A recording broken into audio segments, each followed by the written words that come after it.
अच्छा शुभम, देखु देखु तुमर षष्ठ श्रेणी हो गला। एबे तुम षष्ठ श्रेणी हिंदी बहिर प्रथम विषय ईश वंदना।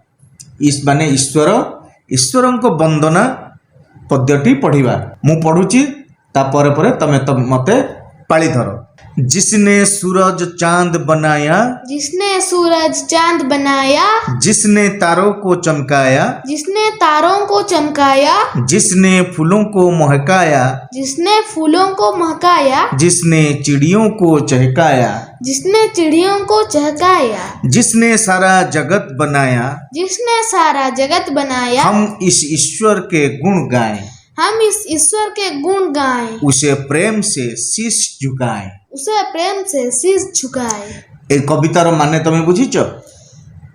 मु बुझाई दउची।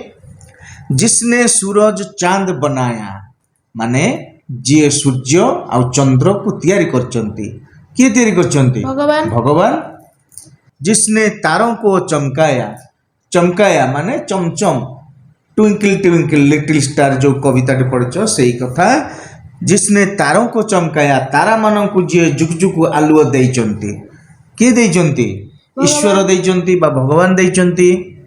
जिसने फूलों को महकाया, महक माने बासना, महकाया। जिसने फूलों को महकाया, जे फूल दिहरे बासना भरी देइचंती।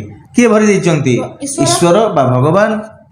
जिसने चिड़ियों को चहकाया, जे पक्षी मानक भितरे तांकर राबिवार शक्ति देइचंती। जिसने सारा जगत बनाया, जे सारा जगत को तैयारी करछंती।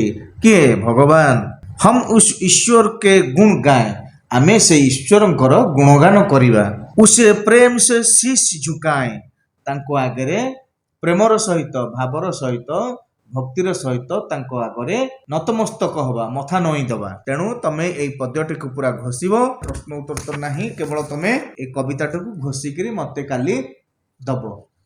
कविताटी को घोषिबा संगे संगे प्रति शब्दर माने आउ बही न देखिक लेखिबा अभ्यास करिवो। पद्यटी की पूरा मुखस्थ करिवो। हैला ताहले आज पई एतिकी।